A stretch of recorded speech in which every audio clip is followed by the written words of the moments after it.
noite, meus amigos. Estamos aqui de volta, como sempre, começando o nosso programa, invocando a Santíssima Virgem Maria, o Santo Padre Pio de Pietrelcina, para que roguem a Deus que nenhuma injustiça se cometa nesse programa.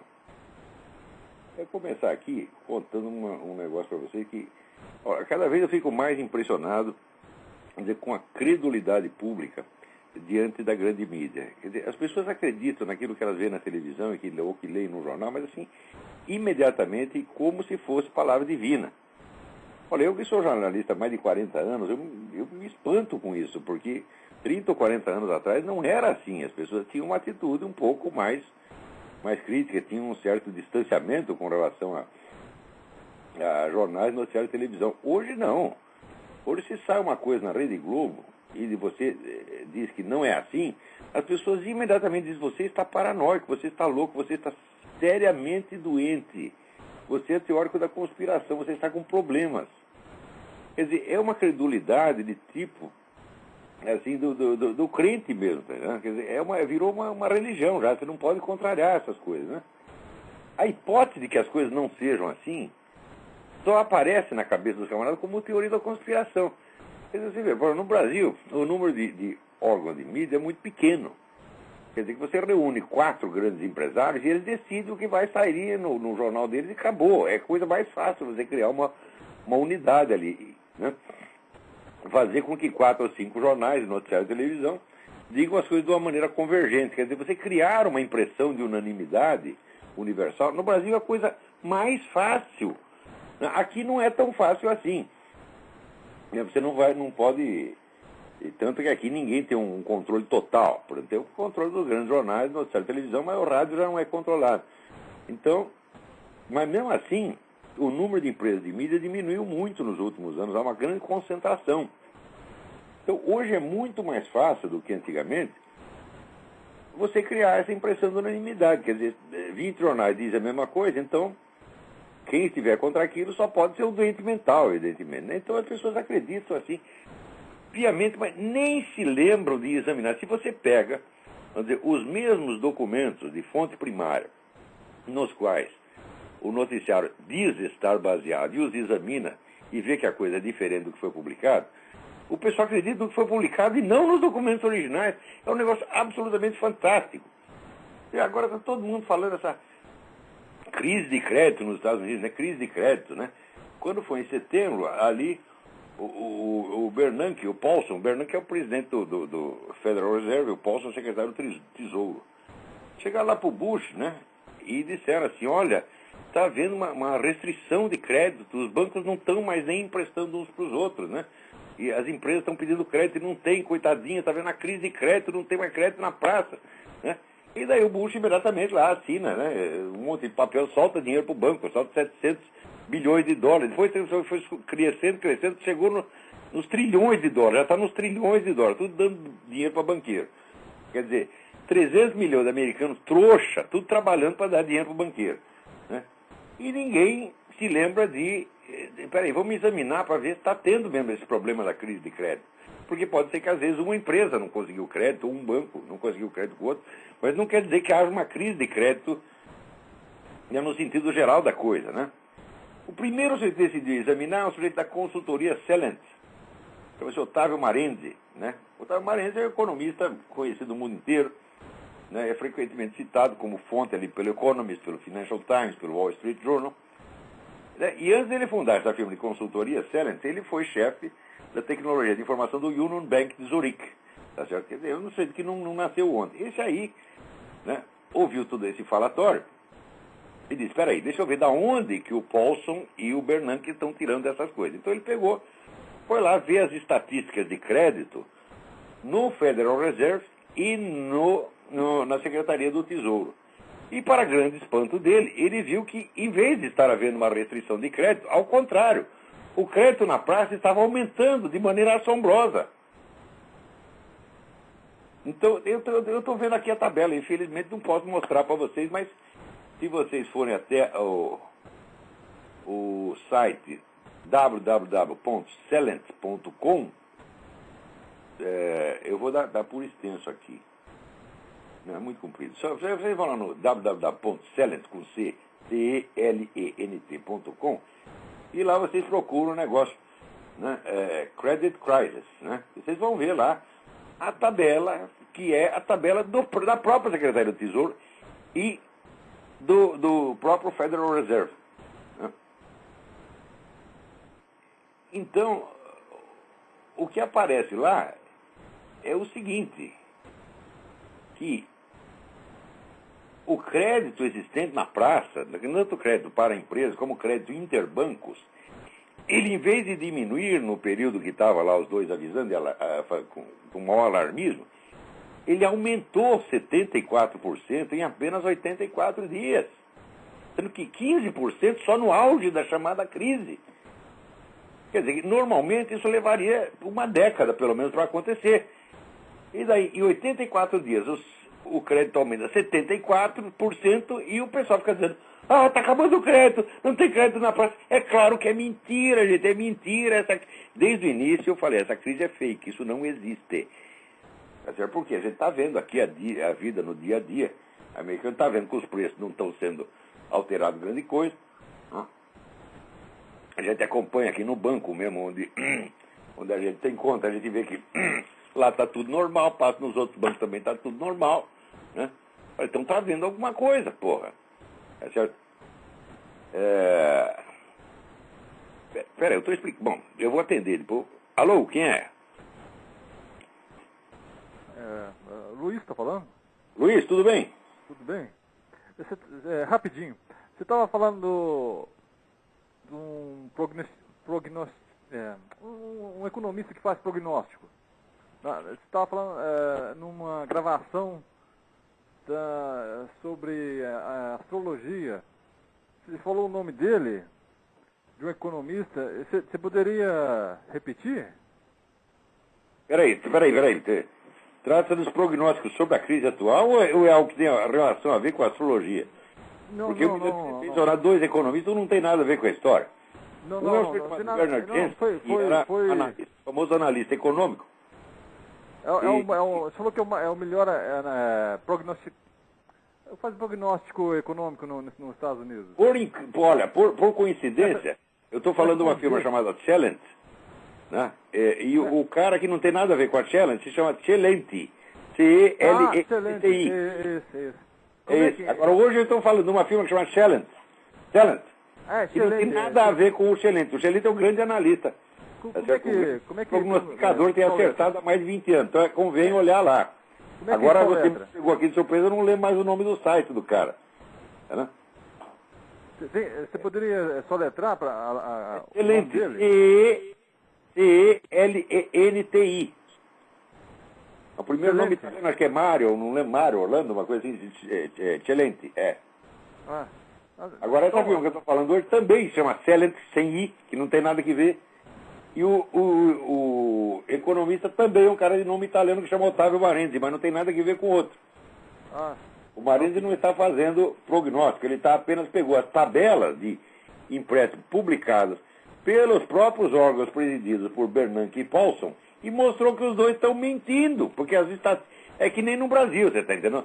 O nosso ministro aí, Temporão, que está morrendo milhares de mulheres em abortos ilegais, quando você vai ver nas estatísticas do próprio ministério dele, são 7 ou 8 mulheres por ano. Aqui mesma coisa. Acabou o crédito, não tem mais crédito. Quando você vai ver, o crédito está crescendo. Tá? Então, continuar explicando esse negócio aqui. Obrigado pela pergunta, Luiz. Bom, agora voltando aqui. Vocês deem uma olhada nessa página da Celent, celent.com, e vocês vão achar lá a tabela da Secretaria do Tesouro do Federal Reserve. Quer dizer, essa crise é uma empulhação. Os caras fizeram isso para quê? Tá certo? Para aumentar o controle do governo sobre a vida financeira do país, dando a impressão de que estão salvando o país de uma crise, só que a crise é inexistente. Agora, tem o seguinte problema, essa injeção de dinheiro, ela vai sim criar uma crise, não de recessão, como eles estão falando. Isso pode criar a hiperinflação. Quer dizer, todo mundo está com medo de ficar aqui que nem a crise de 29, mas o que periga não é ficar com a crise de 29, é ficar como ficou a Alemanha em 22. Quando o neguinho, para comprar um pãozinho, precisava levar uma cesta de dinheiro. É esse que é o verdadeiro perigo, e isso está sendo produzido aqui por gente como esse Paul Bernanke, esse é o Paulson, você está entendendo? Né? E o Bush, trouxa, sei lá o quê, que acredita nesses dois caras, ou faz de conta que acredita. Agora, acredita no que eles dizem, mas não no documento que eles trazem embaixo do braço. Quer dizer, o sujeito, ele está falando uma coisa e está mostrando para você a prova do contrário. Só que você só ouve, né? Não olha a prova direto. Se fosse olhar, olha, aqui é o contrário do que ele está falando. Então, esse negócio é realmente perigoso. Agora, prestem atenção. Por que um presidente que está nos últimos dias do mandato, isso aqui é a sutileza mais linda do negócio. Se o cara está nos últimos dias do mandato, que interesse tem ele em aumentar o poder do governo sobre a vida financeira do país? Aumentar o controle estatal da economia. Se ele vai para casa e vai lá ficar fazendo conferência, tá entendendo? E colecionando selo, tá certo? Até o fim da vida dele e curtindo a sua senilidade em paz, né? Então, é claro que isso não foi feito para aumentar o poder do governo Bush, mas do próximo governo.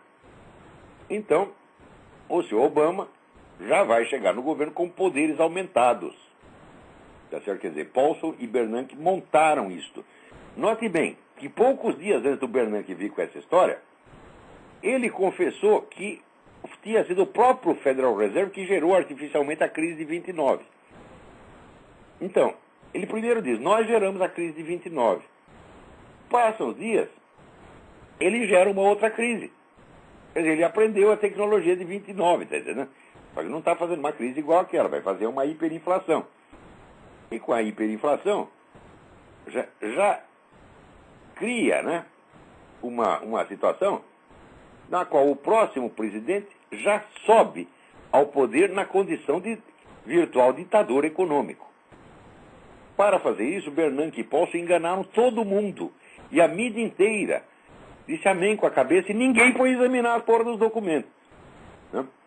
E a gente fala isso, dá a impressão, tá paranoico, você é o Alex Jones. Eu não sou Alex Jones, eu não penso como Alex Jones, eu não sou um teórico da conspiração, eu me atenho assim, a documentos de fonte primária. Se você tem um documento de fonte primária, então as opiniões em volta, elas podem servir só de enfeite ou de complemento para aquilo. Mas o documento de estudo. Então você chega lá ao Paulson e diz, olha, está havendo uma diminuição catastrófica do crédito, e embaixo do braço dele tem a estatística dele mesmo, que prova que o crédito está aumentando. Você vai acreditar no quê? No que o sujeito diz ou nas contas que ele mesmo fez? Ele fez as contas certo e mentiu em cima delas. E o Paulson e Bernanke, os dois, enganaram todo mundo. Né? Para quê? Para criar uma situação de poder financeiro quase absoluto para o próximo presidente. Tá? Agora, presta atenção, para eleger o Obama já houve uma operação abafa do mesmo tipo. Eu tenho noticiado isso na minha coluna, não preciso repetir tudo aqui. Cada vez fica mais claro que aquela certidão de nascimento dele é fake. Tá certo que o pessoal aqui discutiu muito o problema da nacionalidade, mas esse é um problema secundário. Quer dizer, o sujeito que é um falsário, que é um falsificador de documento, pouco interessa se ele nasceu na Zâmbia ou na puta que eu pariu. O lugar do sujeito é na cadeia. Quer dizer, não é que o problema do Obama não é nacionalidade, o problema é de honestidade. O cara não tem idoneidade nenhuma. Esse sujeito ele não pode ser presidente de um clube de futebol de botão, porra. Agora, estão pondo o cara na presidência, por quê? Justamente porque ele tem rabo preso. É o presidente mais rabo preso da história americana. Então ele é um cara facilmente manipulável e controlável, porra. Não é porque é neguinho, bonitinho, representante da minoria. Você é pra enganar a trouxa, meu Deus. O Obama, os documentos dele é tudo fake. Ele não pode contar onde nasceu. Não pode contar direito quem é o pai e a mãe dele. Não pode explicar como é que a mãe dele pariu no Havaí quando estava em Seattle, no estado de Washington. Tá certo? Não pode explicar por que aos 18 anos foi escolhido por um príncipe saudita, protetor de terrorista, para proteger, para financiar toda a vida econômica dele. Então, em suma, a vida do cara tem uma coleção de esqueleto no armário, uma coleção inteira. Então, bota o sujeito lá na presidência, tá certo? E os caras que têm as informações, chegam lá, aqui o seu filho da puta, ou você assina esse decreto aqui, ou nós contamos tudo e desmoralizamos você e fazemos seu impeachment.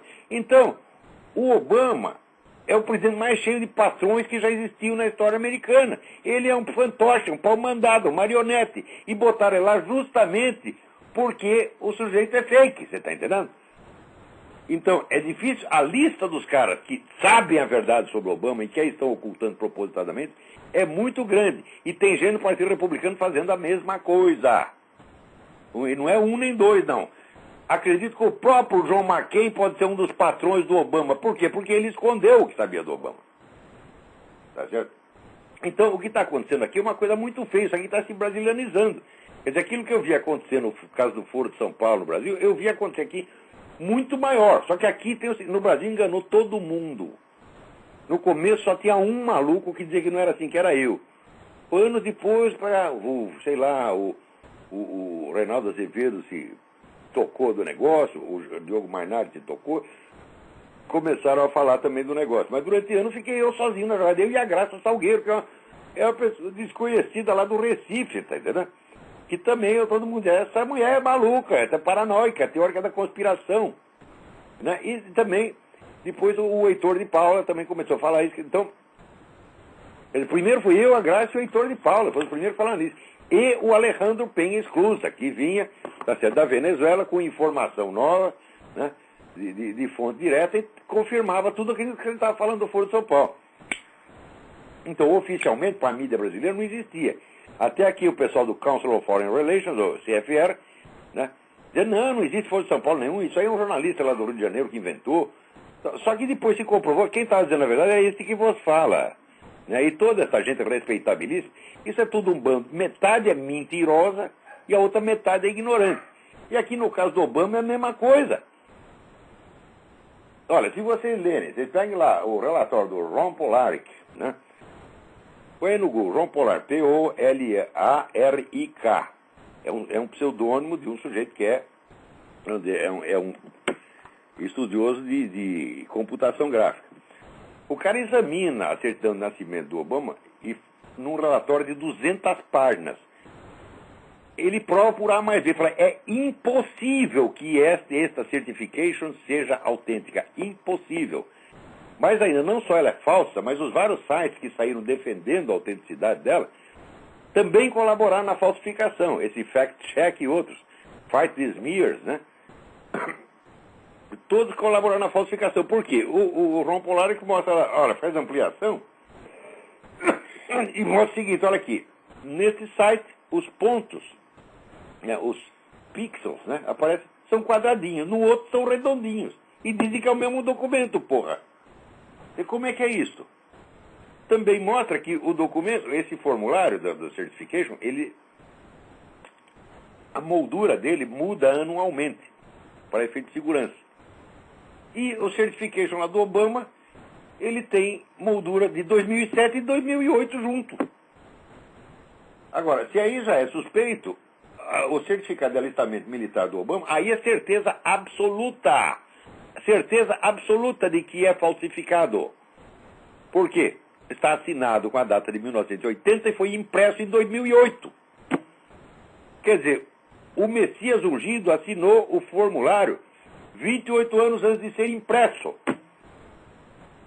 Então, para que você tem que discutir a elegibilidade de um sujeito desse? O problema dele não é a elegibilidade, o problema é que ele tem que estar na cadeia, meu saco. Peraí, quem está aí na linha? Alô?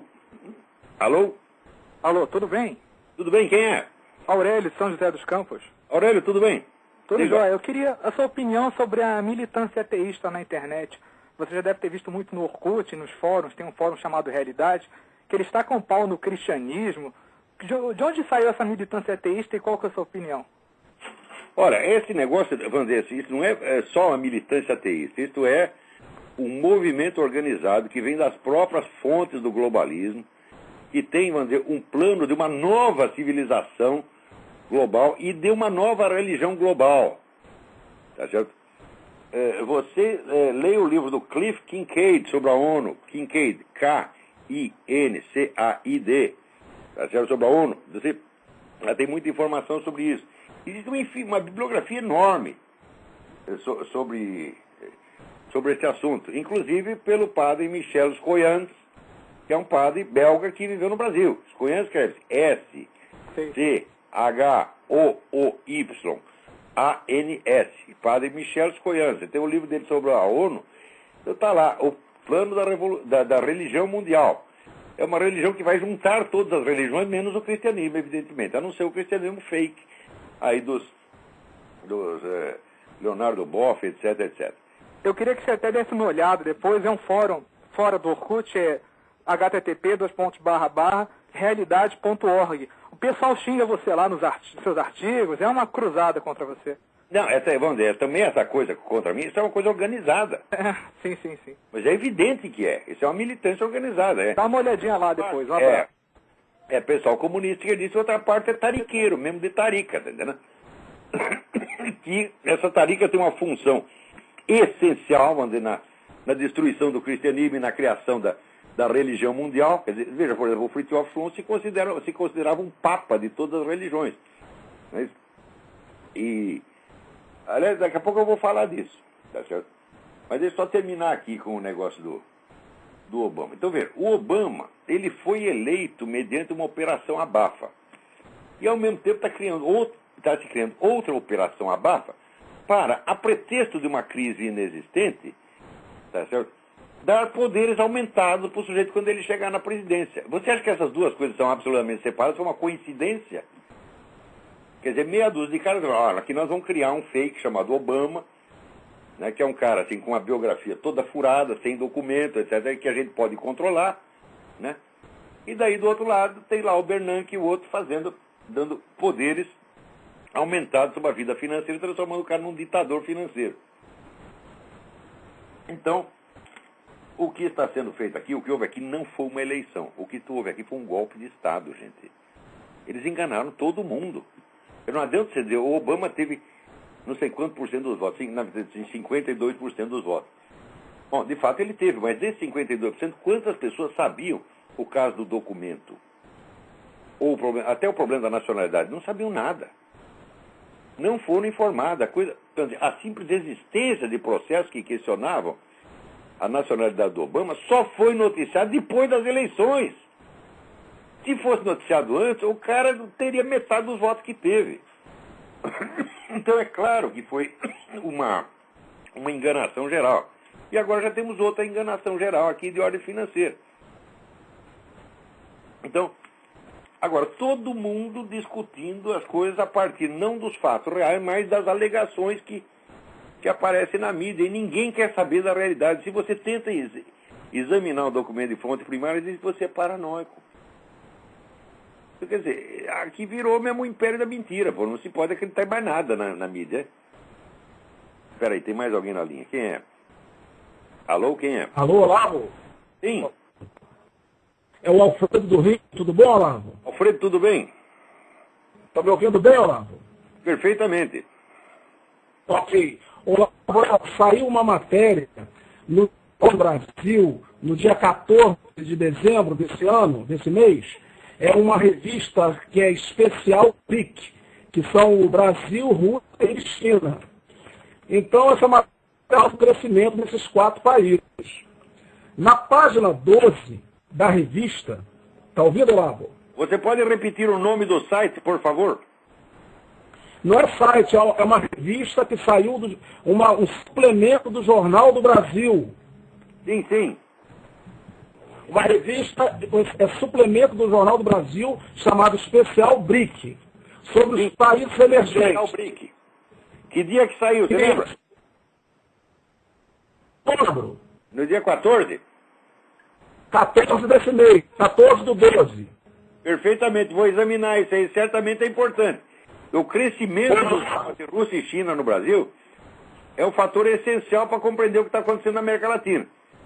Quer dizer, escuta, você não cair da cadeira, Olavo. Na página, vai procurar nessa lista, a página 12. A página número 12. Sim, estou ouvindo. Na página número 12 está assim, o nome o modelo chinês. Então a matéria diz o seguinte, Olavo, que há 2 componentes principais para o sucesso da China, do modelo chinês. Um é o modelo liberal de liberação capitalista, do modelo liberal que a gente conhece. E o segundo componente, o controle estatal do governo, do exército, do aparelho de segurança interno e fluxo de informações. Mas é o que eu estou dizendo faz anos. O que está sendo implantado é um modelo chinês mesmo. Você libera a economia para poder manter a máquina funcionando. E ao mesmo tempo você constrói um sistema de controle estatal sobre a sociedade, sobre a economia, sobre a vida privada, que é igualzinho ao comunismo. Então, é assim, é uma economia capitalista e em cima uma estrutura comunista de dominação. Exatamente. Olavo, você agora vai cair na cabeça. A matéria conclui dizendo o seguinte, o jornalista, né, que fez a matéria, não há dúvida de como funciona na China e pode funcionar também em outros países. Alô? Alô, eu não peguei essa última frase. Você pode repeti-la, por favor? Vou repetir. O final da matéria diz o seguinte, que não há dúvida de que o modelo funcionou na China e pode funcionar também em outros países. Mas exatamente, mas eles estão fazendo o mesmo sistema aqui nos Estados Unidos. Você está entendendo? Quer dizer, então aquele negócio da queda da União Soviética, cada vez se confirma mais aquilo que disse o Anatoly Golitsyn. Os caras derrubaram a estrutura da União Soviética para poder ampliar o alcance do movimento comunista mundial, ao mesmo tempo em que mudavam totalmente a estratégia. Ou seja, dissolviam a estrutura hierárquica do partido e criavam a estrutura flexível em redes. Segundo, paravam de lutar pela socialização dos meios de produção e começavam a lutar pela dominação política imediata. Ou seja, primeiro controlar a situação política, depois, mais tarde, pensaremos o que fazer na economia. Mas, enquanto isso, temos que continuar funcionando com a economia liberal. Foi exatamente o que nos anos 80 é o que os caras estão fazendo no Brasil, nos Estados Unidos, na Argentina, na Venezuela, na casa do caralho. Tá entendendo? Eu quero que você leia a matéria, Olavo, porque o que está me preocupando é o seguinte. Eu tenho a impressão, segundo a minha versão da matéria, é de que a matéria, a revista, ou seja, o jornal, está defendendo a implantação do modelo chinês. O Jornal do Brasil... A mídia brasileira está empenhada nisso. Toda a mídia brasileira, sem exceção, está empenhada nisso. E não há nenhuma transparência.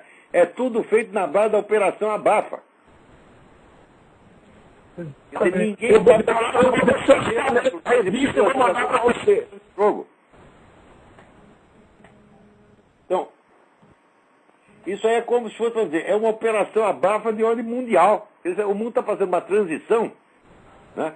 Você lembra no filme Excalibur, que tinha o negócio do dragão, que era, o sujeito esperava a hora do lusco-fusco e daí convocava o dragão e o dragão mudava toda a ordem das coisas, né?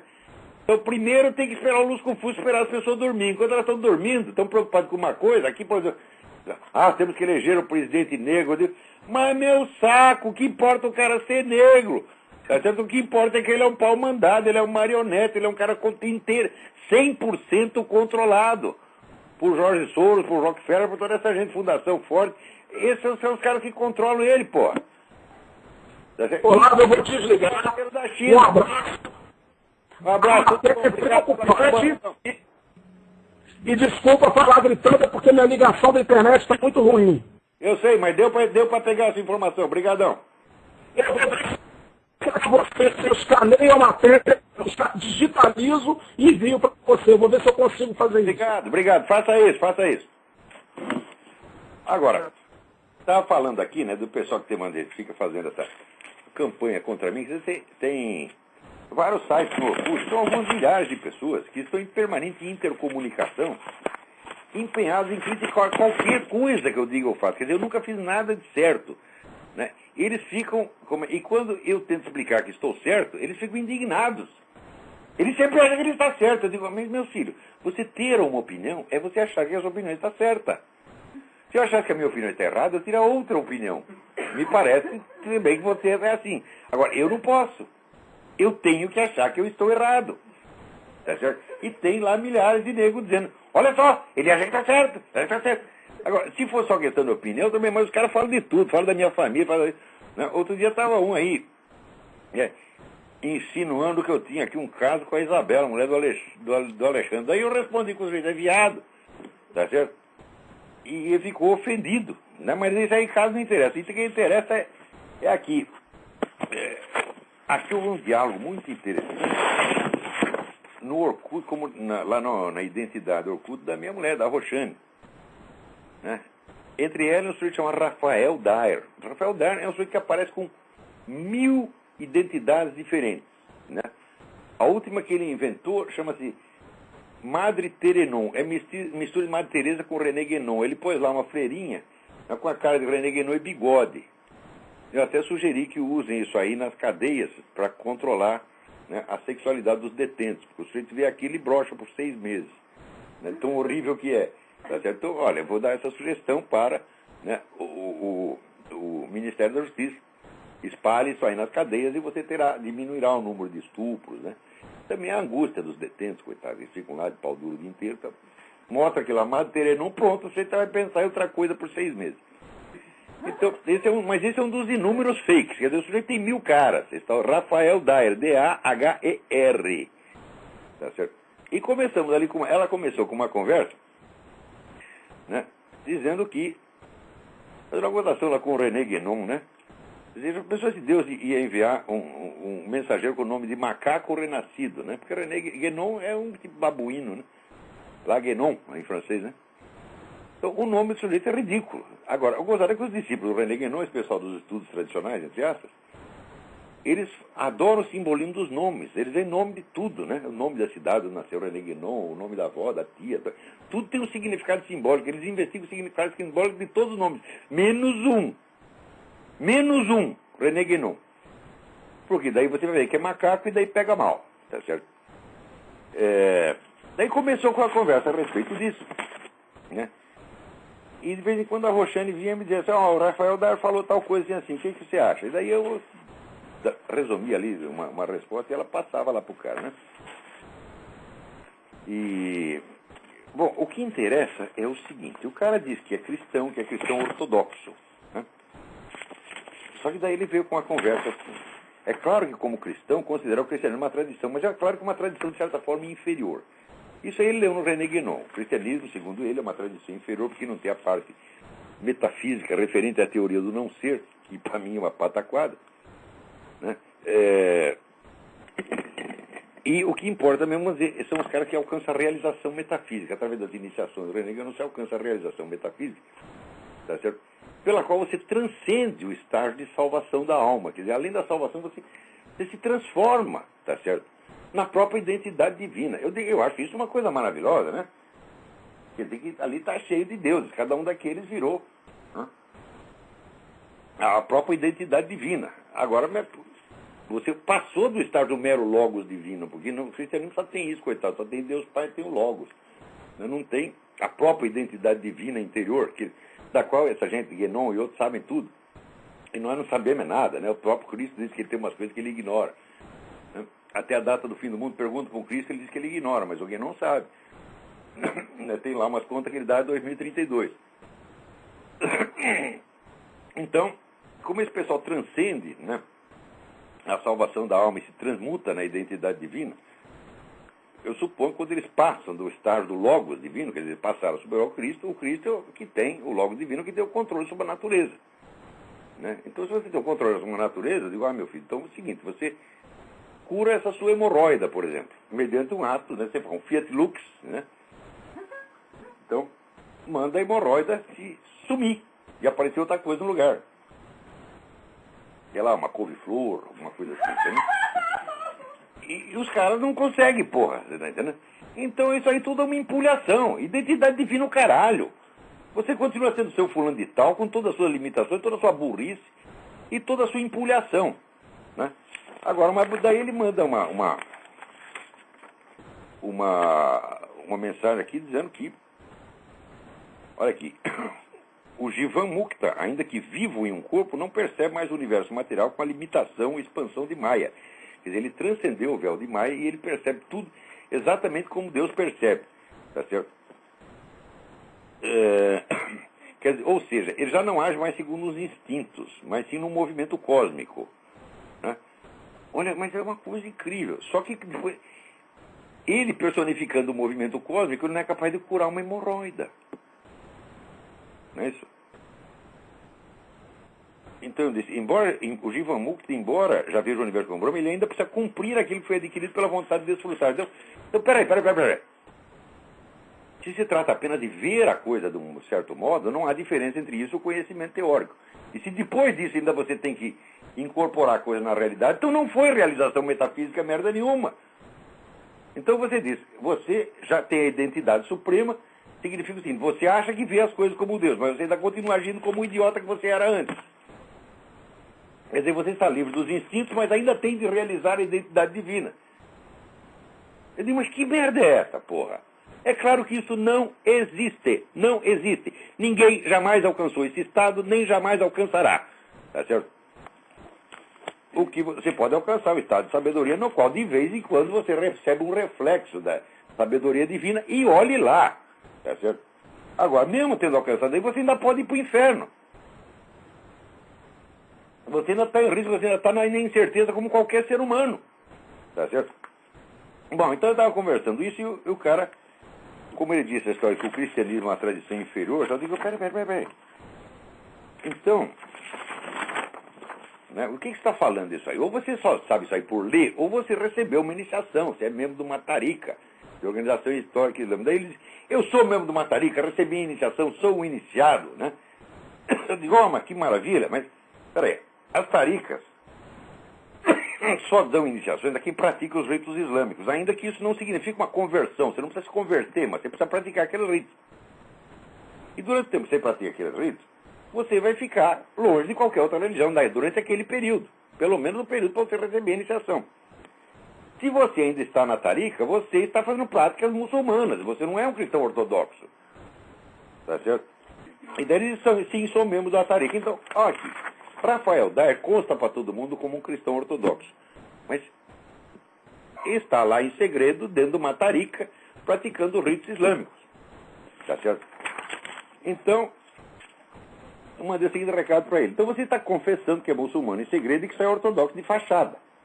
Porque se você saísse da tarica, diz, não, saí, rompi com aquilo, não tem mais nada, sou cristão ortodoxo. Tá certo? É um direito que você tem. Você faz uma experiência, você vai na busca do conhecimento, você passa por como eu mesmo passei, pois você sabe que não tem mais nada a ver com isso, você está entendendo? Não me converti oficialmente ao Islã, pratiquei o rito e saí e agora sou cristão. Né? Agora, isso não foi isso que o Rafael Daher fez. Ele está lá na tarica. E ao mesmo tempo posa publicamente como cristão ortodoxo. Tá certo? Então, aqui o que eu disse. Então você está confessando que é muçulmano em segredo e que é ortodoxo só de fachada. Exatamente como outros tantos que eu conheci nos meios guenonianos, cada um se achando infinitamente superior aos crentes exotéricos, no instante mesmo que danava a sua alma. Daí respondi ele, eu não estou confessando nada, e cada um tira suas próprias conclusões. Não devo nada a ninguém, nem a coisa, nenhuma causa, exceto a meus pais espirituais. Pais espirituais, evidentemente, o homem da tarica que lhe deu a iniciação. Aí respondo eu. Né? Daí ele tinha mencionado 2 bispos ortodoxos que pertencem à tarica. Daí eu disse, eu sei perfeitamente quem são e conheço muito mais de 2. Por isso mesmo aviso àqueles que deixaram a igreja católica para entrar na ortodoxa. Vocês estão sendo enganados. Suas igrejas são fachadas de taricas. Né? Vocês são inocentes úteis e seus bispos são agentes do Islã. Você deu com a língua nos dentes, desgraçado. Mostrou que é um bispo de língua dupla exatamente como seus pais espirituais. Era só isso que eu queria que você fizesse. Não adianta apagar os posts, porque já temos o print screen de tudo. Muito obrigado pela colaboração. Nossa conversa está encerrada. Então, esse fenômeno eu observo há mais de 20 anos. Quer dizer, esse pessoal, islâmico taricas, que ou montam igrejas ortodoxas, totalmente fake, tá certo? Como montaram em Portugal tem igreja ortodoxa portuguesa, totalmente fake, ou se infiltram numa igreja ortodoxa, né? E estão lá, através da igreja ortodoxa, puxando os caras para a tarica. Então eles chegam para o católico e dizem, olha aqui, a sua tradução é muito boa, mas ela está incompleta, porque falta a parte superior metafísica. Vocês não têm a realização metafísica, vocês só têm a salvação da alma, coitadinhos. Vocês são uns vulgares exotéricos. Agora vem para cá que você vai ter um treco melhor do que a salvação da alma, você vai ter a realização metafísica. Né? E o idiota vai, larga a igreja católica e vai para o ortodoxo sem saber que está entrando numa tarica. Então isso é uma empulhação, e o simples fato dos caras fazerem isso já mostra que essa gente é bosta humana, bosta falante. Então todos esses caras são agentes do diabo, vivem na falsidade, vivem na língua dupla. Tá certo? Eu não estou negando a imensa quantidade de conhecimento ao que se pode adquirir, lendo René Guénon, João, etc, etc. Mas a operação inteira é de uma falsidade, é de uma empulhação verdadeiramente demoníaca. Né? Agora chega lá, Rafael Daer é um desses, ele é uma vítima disso aí mesmo. Agora chega lá, meus pais espirituais. Meu filho, seus pais espirituais não valem nada. Tá certo? Eu sei o que é esse ambiente dessa tarica. Eu sei como é que termina, o que se passava na tarica do som, que é uma vergonha, uma vergonha. Tá certo? Que era assim, era um negocinho. Qualquer pessoa que eles ficavam com medo, eles faziam assédio judicial. Fizeram em cima de mim, porra. Claro que eu me livrei, não sei que os caras eram uns palhaços, mas me deu trabalho. É certo? Então nós estamos lidando assim, sabe, com vigarista, gente que faz a coisa tudo escondida, tudo segredo. Né? Agora, acabou de ter essa conversa, imediatamente o Rafael Daer passa lá uma mensagem para seu Uriel, seu André Luiz, seu Alfredo, seu Caio Rossi, seu Juliano. Não postem mais nada, 15 leram o que escrevi na nossa comunidade Darshana. Darshana é uma comunidade secreta. Ninguém pode entrar, só eles. Então está de novo confirmando. Eles estão agindo de maneira articulada, tá certo? A mandar do seu pai espiritual, ou pelo menos acreditando que estão obedecendo um pai espiritual. E é disso que se trata, é uma empulhação. Agora,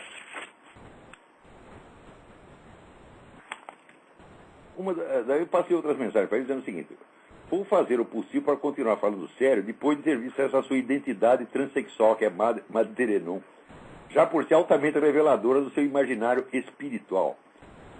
É verdade que a Igreja Católica está infiltrada. Por exemplo, eu mesmo testemunhei pessoalmente membros do Matarica infiltrarem-se na igreja para gerar discórdia. Eu estou falando aqui do seu Rama Coomaraswamy, que escreveu o livro The Destruction of the Christian Tradition. Quer dizer, ele dá a impressão que está defendendo a igreja tradicional, mas ele está trabalhando para uma tarica. Quer dizer, você pensa que seguindo o cara você vai para a igreja tradicional? Não, você está indo para uma tarica, você está se colocando sob as ordens de um sheik e não sabe. Mais tarde, quando você fica sabendo, daí é tarde, daí você vai até aceitar a coisa. Né? Quer dizer, já encontrei, então, membros do Matarica infiltrados na Igreja Católica para gerar discórdia, como também eu faço os comunistas. O que você não encontrará é um católico se fazendo de muçulmano para enganar os crentes muçulmanos. Quer dizer, o contrário. Então vocês se infiltram na Igreja Católica. A Igreja Católica não faz infiltração, não. Essa é a diferença essencial. Ser infiltrado não é o pecado é infiltrar-se na religião dos outros. As igrejas católicas que estão infiltradas por comunistas ou muçulmanos devem ser denunciadas, e o são. Já o que você faz, e o que os seus pais espirituais fazem, né, é que em vez de você denunciar os seus pais espirituais como agentes islâmicos infiltrados, você os segue como um cordeirinho. Ó, eu não beijo a mão de cardeal comunista, eu cuspo nelas. Tá certo? Muito menos vou chamar de pai espiritual gente como essa. Agora, tu está lá, seguindo um muçulmano que te manda se fazer de ortodoxo, e você chama isso de pai espiritual. Quer dizer, o nego está te mandando viver na mentira, mandando te viver na duplicidade, exatamente como o comunista, que tem um pacto secreto lá com os comunistas e para fora você tem outra conversa. Quer dizer, o mestre espiritual que manda você fazer isso está te pondo no inferno, rapaz, te prometendo a realização metafísica quando tu não vai ter nem a salvação. Porque se você vai ter a realização metafísica, meu filho, significa que você nem passa pelo juízo final. Você não vai ser julgado no juízo final, você já vai direto para a posição de juiz. Você não é o próprio olho de Deus?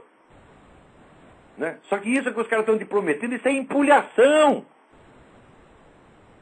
Deus é um só, meu filho.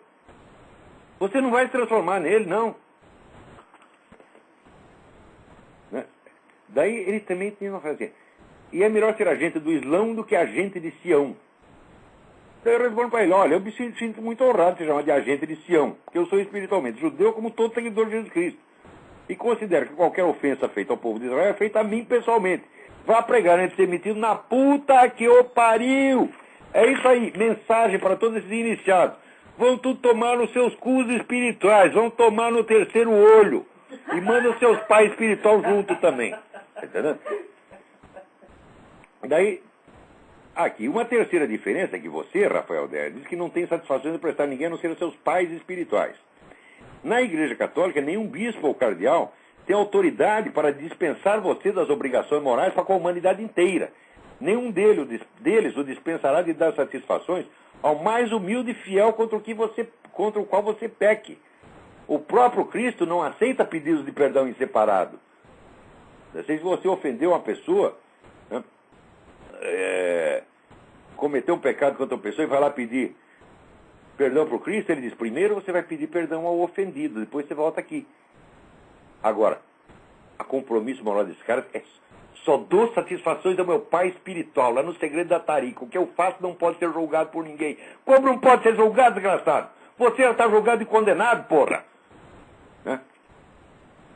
Então, os seus pais espirituais, né, Jesus manda pedir primeiro perdão à pessoa do ofendido para depois falar com ele. Os seus pais espirituais, ao contrário, o autorizam a ter língua dupla, enganando todo mundo em volta, desde que permaneça fiel a eles. Eu sei, porque na tarica do som era a mesma coisa. Você pode enganar todo mundo, você só tem que obedecer ao sheik. Se você não é capaz de enxergar nisso a presença inequívoca do diabo, é porque você é espiritualmente cego, como todos os tariqueiros, sem exceção. Né? Esse gosto que vocês têm, você e os outros da sua comunidade, têm pela multiplicidade de pseudônimos, já revela tudo contra o seu caráter. Você jamais verá o Olavo de Carvalho se escondendo atrás de pseudônimos, porque o Olavo de Carvalho é um homem, não um delinquente juvenil como você. Essa prática de só dar satisfações aos pais espirituais, fazendo você um membro de uma elite iluminada, que se dispensa dos deveres para com o próximo em troca da aprovação do chefe, é igual em tudo e por tudo à disciplina comunista ou de qualquer sociedade secreta ou gangue de narcotraficantes. É esse tipo de pactos secretos que justamente não existe na Igreja Católica. E onde um autoproclamado católico firma um pacto desse tipo, ele está automaticamente excomungado, ainda que não o saiba e ainda que ninguém mais saiba. Como esse pessoal que assinou aquele pacto de Médici com a União Soviética, estão todos excomungados.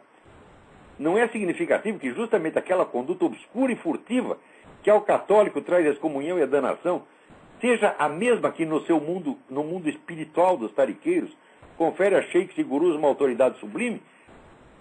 Quer dizer, se o bispo dispensar você das obrigações morais para com o próximo e dizer, não, você tem que ter apenas obrigação moral apenas comigo, esse bispo está excomungado. Agora, o sheik que faz isso, não. Ele está mostrando sua autoridade espiritual. Quer dizer, o que a Igreja Católica, a Igreja de Nosso Senhor Jesus Cristo, chama de danação, é o que vocês chamam de autoridade espiritual. Vocês são todos ladrões. Como o Cristo diz, todos que vieram antes de mim são ladrões. E são vocês, é gente desse tipo. Está entendendo? Ora. Então, será que ainda tem mais tempo? Deixa eu ver. Temos uns 10 minutinhos. Então é isso aí, ao mesmo tempo, você vê. Peraí, tem alguém na linha. Alô? Alô? Alô? Alô? Quem Alô, é? Olá, Sim. Alex, tudo bem? Alex, tudo bem? Eu queria fazer uma pergunta sobre o Logan Act. Como é que é possível termos políticos americanos como pessoas que são ligadas a Paul Wolfowitz, pessoas de alto escalão, participando de reuniões secretas e estando em discordância com o Logan Act? Essa era a minha pergunta. Ué, mas a coisa mais fácil é esse cara participar de reunião secreta, ué. Eles foram, subiram, antes de você subir na já tem a política pública, meu filho, você tem que primeiro ser aprovado em certos ambientes, não digo secretos, mas discretos. Bom, elas não são mais secretas, né? Não é nada secreto mais. Agora... Mas não é secreto, mas é difícil você obter informação. Por exemplo, a reunião dos Bilderberger não é secreto, todo mundo sabe onde é. Tá certo? Mas até você descobrir o que se passou lá dentro, passa 3, 4, 5 anos. Quando você fica sabendo, não dá mais tempo de você agir. Exatamente como o caso do Foro de São Paulo. Hoje em dia todo mundo fala do Foro de São Paulo, só que agora é tarde, agora o Foro de São Paulo já comeu a América Latina inteira. E esse negócio de CFR e Bilderberg é a mesma coisa. Não é secreto. Não é uma conspiração secreta, é apenas uma coisa, vamos dizer que o próprio David Rockefeller, né, uma vez numa reunião dos Bilderberg, agradeceu aos representantes da imprensa a sua discrição. Se vocês não tivessem sido discretos nos últimos 20 anos, não teríamos podido crescer ao ponto que crescemos. Então ele está dizendo, nós compramos essa mídia inteira. Os jornais pertencem a nós, eles só falam o que nós queremos. Nós mandamos esconder, eles esconderam. Mais dia, menos dia, a coisa se revela. Eles até contam, acabam contando. Com mais dia, menos dia, o próprio Obama acabará contando tudo a respeito da sua parte secreta da sua biografia, quando isso já não puder mais lhe trazer prejuízo político. Como o Lula hoje fala abertamente do Foro de São Paulo, porque agora isso não pode trazer mais dano político nenhum. Então esse Logan Act está sendo totalmente inválido, é isso? Como é? Então o Logan Act está sendo inválido, então, não tem validade nenhuma. Não saberia avaliar isso aí. Porra, é preciso pensar, aí você me pegou É uma meio... pergunta cabeluda, né? Ela foi feita por um amigo meu e ele me pediu para fazer essa pergunta para o senhor. Não, tem que... Ele assistiu o documentário do Alex Jones. Ele assistiu o documentário do Alex Jones e isso era referenciado algumas vezes e ele conhecia isso. Ele falou, poxa, então não tem mais validade nenhuma a nossa política americana aqui, né? Não, olha, a estrutura de poder aqui, ela mudou muitíssimo nos últimos 10 anos. E o pessoal ainda pensa que está nos antigos Estados Unidos. Depois o pessoal diz, mas se esse negócio dos documentos do Obama fosse sério, o Partido Republicano teria denunciado. Falou, mas você não sabe o que é o Partido Republicano, porra.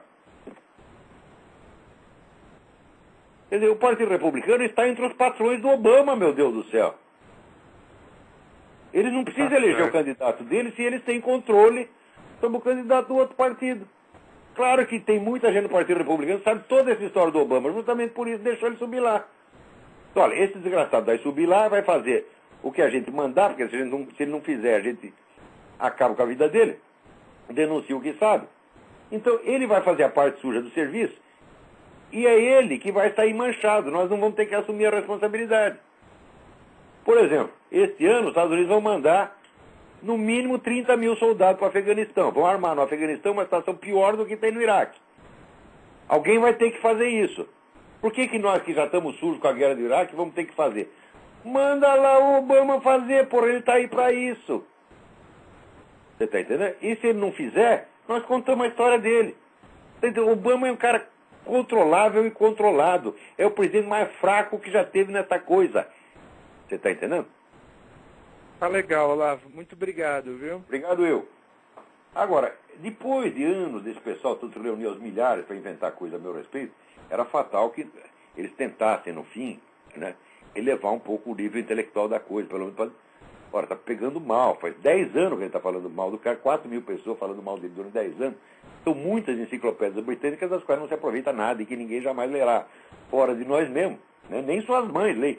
Mas, ô Rafael, será que a sua mãe vai ler tudo isso aí que vocês escreveram? Porra! Nem eu, que sou o personagem, eu tenho saco para ler essa bosta toda. Né? Daí, aconteceu que, em Brasília, 3 moleques lá fizeram um site, né? Com áreas, assim, de coisa séria, né? Então tem lá um rapaz chamado Sérgio Knaip, que ele está fazendo um negócio para mostrar as falácias no meu livro Jardim das Aflições. Eu vou só mostrar uma aqui, é uma coisa comprida, né? Se fosse para analisar tudo, né, levaria dias, mas é só para mostrar uma aqui, porque logo no começo eu fui ler e falei, vai que é uma análise séria e tal. Logo no começo o cara me brocha, porra. Começa com besteira primária, tá entendendo? Mas tudo naquele tom assim, sabe, aquele tom acadêmico, né? É coisa assim, de gente que pegou o vocabulário técnico da filosofia, porque é feito 2, 3 anos de curso de filosofia, mas não tem cultura, não tem cultura literária, não tem cultura histórica, não tem nada. Então jogo tudo fora do lugar. Mas, além de jogar fora do lugar, né, ainda vem querer examinar falácias, mas não tem o mínimo, sabe, de prática, de lógica para isso. Então, muito bem. Eu examino no livro Jardim das Aflições, examinando lá a filosofia de Epicuro, né, eu disse assim, e de acordo com Epicuro, se os deuses falam é porque pensam. Se pensam, eles têm memória e imaginação. E como, segundo Epicuro, tudo que aparece na memória da imaginação tem existência real e material, só que mais rarefeita que a do corpo, segue-se que as coisas que os deuses recordam e imaginam existem materialmente nesse mesmo instante. Eles existem enquanto coisas pensadas, mas ser pensado significa ter materialidade. Isso é importante. Quer dizer que o mundo pensado é o verdadeiro mundo, segundo Epicuro. Está entendendo?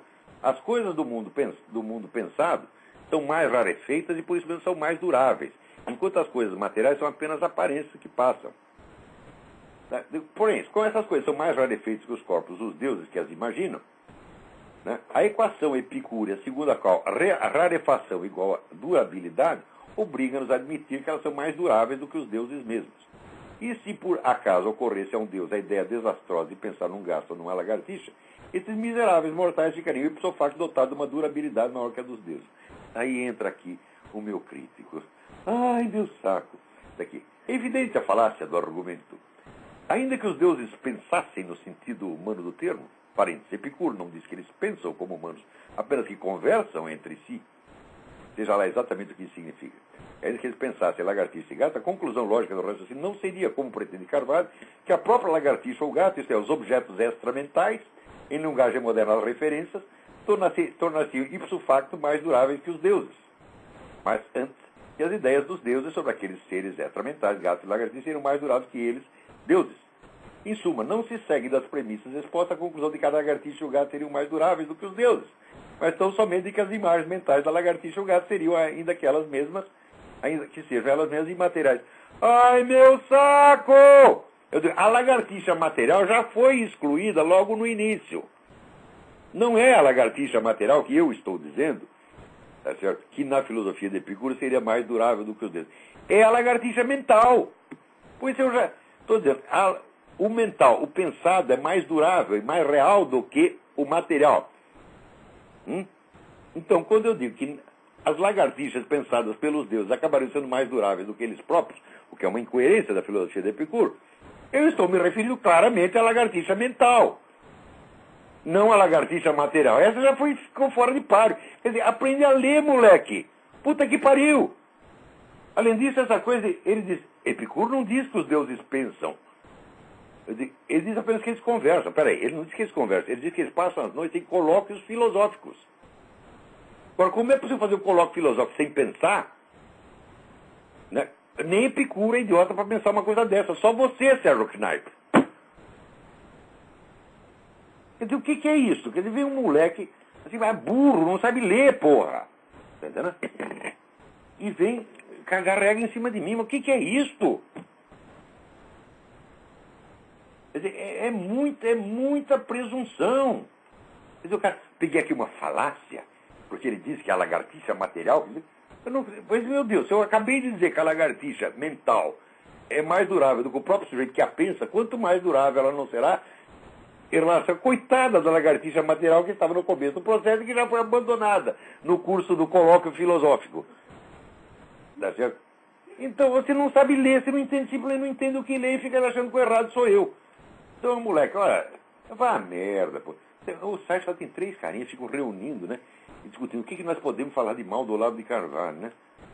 E daí preenchem páginas e páginas e páginas e páginas e páginas, né? E inventa cada coisa, mas cada coisa assim, de uma burrice, né?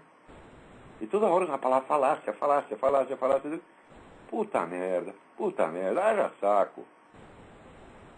Né? Daí aponta uma série de deficiências aqui do livro, né? Olha que a ausência de maior amarração conceitual e de definições ostensivas de termos centrais, olha como, por exemplo, consciência individual, verdade, espiritualismo, tradição. E olha aqui, você lê o livro, você vê o subtítulo do livro, Jardim das Aflições, ensaio sobre materialismo e religião civil. Sabe o que quer dizer ensaio? Ensaio é um gênero literário, meu filho. No ensaio você não está tentando provar nada, você está sugerindo, sem prejuízo de que você possa apresentar a prova em outro lugar. Então você não apresenta uma prova definitiva de nada. Você apresenta apenas indícios. Tá certo? Então o ensaio é o quê? Uma tentativa, uma sugestão. Agora, se você procurar nas minhas aulas, você vai ver que isso aí está amplamente explicado. Né? Daí o cara inventa umas coisas aqui, quer ver? Um dos defeitos que ele falou, tensão na adoção de uma teoria das cartas de inspiração tradicionalista e na rejeição simultânea de qualquer teoria histórica. E por essa rejeição de qualquer teoria histórica, de onde você tirou isso aí? O que você quer dizer com essa porra? Né? Agora, no fim, veja aqui, ele me acusa de inventar homens de palha, quer dizer, atribuir argumentos e destruí-los. Mas olha aqui o que ele faz comigo. Né? Eles, segundo eu, diz ele, o erro e o pecado não são manifestações da liberdade, mas sinais de que ela existe. É evidente que esse pressuposto é incompatível com o liberalismo político em sentido mais forte. Com efeito, nessa ordem de ideias, ainda que se entenda por bem resguardar a esfera estritamente privada dos indivíduos, no qual eles poderão errar e pecar a salvo da vigilância direta da sociedade, resta patente que a exteriorização de comportamentos considerados imorais, segundo os parâmetros tradicionais, é potencialmente subversiva, pelo que, em tese, poderia ser alvo de proibição. Assim, por exemplo, o homossexualismo e o ateísmo, que poderiam ser tolerados na esfera rigorosamente privada dos indivíduos, não poderiam possivelmente ser socialmente tolerados como discurso político. Aí está o conservadorismo antiliberal de Olavo exposto ao sol. Monismo de valores e desconfiança da excessiva liberdade individual, quando traduzido em comportamento de índole política reformista. Então, olha, em suma, ele está dizendo assim, que existe uma incompatibilidade, tá certo, entre uma moral religiosa, onde há princípios absolutos, e a democracia liberal. Tá certo? E que, nessa tensão, nessa coisa, eu já escolhi a autoridade do princípio absoluto e vou sufocar a liberdade, vou propor a proibição das condutas que eu não queira. Ou seja, ele está inventando tudo isso, eu nunca disse nada disso e não penso, e nem poderia pensar por quê, olha aqui, ô idiota. Moleque não conhece a realidade, moleque só conhece conceitos e doutrinas. Então você pega aqui, de um lado tem o tradicionalismo moral e do outro lado tem o liberalismo. Eles são logicamente incompatíveis. Agora, a realidade da democracia é que a democracia se funda nessa tensão. Se você vê já nos pais fundadores, Founding Fathers, você tem de um lado um corpo de princípios morais absolutos e inquestionáveis, e do outro lado você tem a liberdade da conduta individual na sociedade. Essas coisas estão sempre em tensão, e essa tensão não é uma contradição do meu pensamento, idiota. Isso é uma tensão constitutiva, histórica da democracia. Agora, moleque não fala de realidade. Moleque, pera, aqui tem uma teoria, ali tem outra teoria. Teorias são incompatíveis, então isso aí não pode existir ao mesmo tempo. Fala, pode existir sim, porque a sociedade não é um tratado de lógica. E eu também não sou um tratado de lógica. Eu estou falando de realidades e não de doutrinas aqui, ô palhaço. Tá certo? Então, esse moleque sem experiência, não sabe analisar, não sabe ler.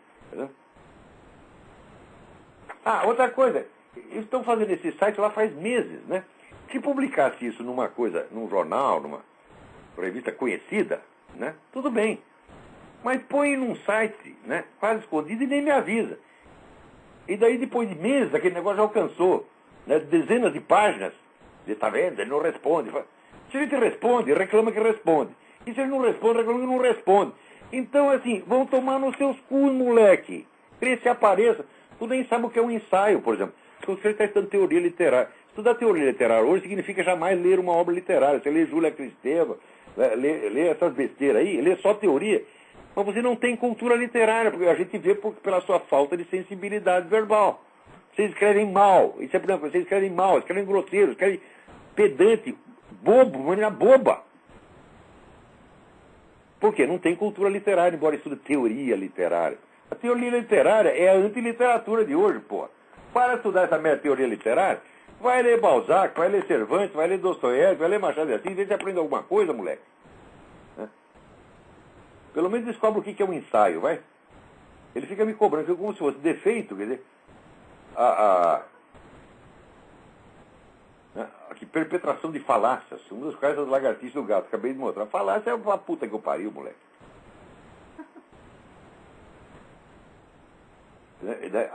Amarração conceitual e definições ostensivas menos... escuta, meu filho, um ensaio que vá definir totalmente os seus termos, todos os seus termos, não será mais um ensaio, será um tratadístico. Você está acusando esse livro de não ser outros 10 livros. Todos esses pontos foram discutidos nas minhas aulas. Tá certo? E o livro chama-se ensaio, por quê? Porque ele é apenas um mostruário. Você quer saber a coisa por extenso, então... Não reclame que essas coisas não estão nesse livro. Não é para estar no livro. Tá certo? É para ter um tratamento mais detalhado em outro lugar. Ou seja, é vontade de ver defeitos mesmo, tá entendendo? Ali tem 3, está lá o Antônio Vargas também, mas o Antônio Vargas ele só botou lá um resumo, está fazendo um resumo do livro das Aflições. Então, primeiro, por que esse pessoal sempre estuda em grupo, hein? Vocês não são capazes de fazer nada sozinho, porra. Tá certo? Antônio Vargas me mandou aquele calhamaço sobre Kant. Daí eu respondi, ele não gostou da resposta, mas disse que estava muito ocupado e que ia me mandar uma resposta. Daí ele se trancou em casa lá 6 meses, escreveu páginas e páginas sobre Kant e me mandou e quer que eu analise tudo aquilo. Fala, pô, quando eu tiver tempo eu vou fazer isso, meu filho. Eu estou mais ocupado em analisar o Kant e não o que Antônio Vargas disse sobre o Kant. Né? Então, por hoje é só. Tinha muito mais assunto, mas já acabou o nosso tempo. Até a semana que vem. Muito obrigado.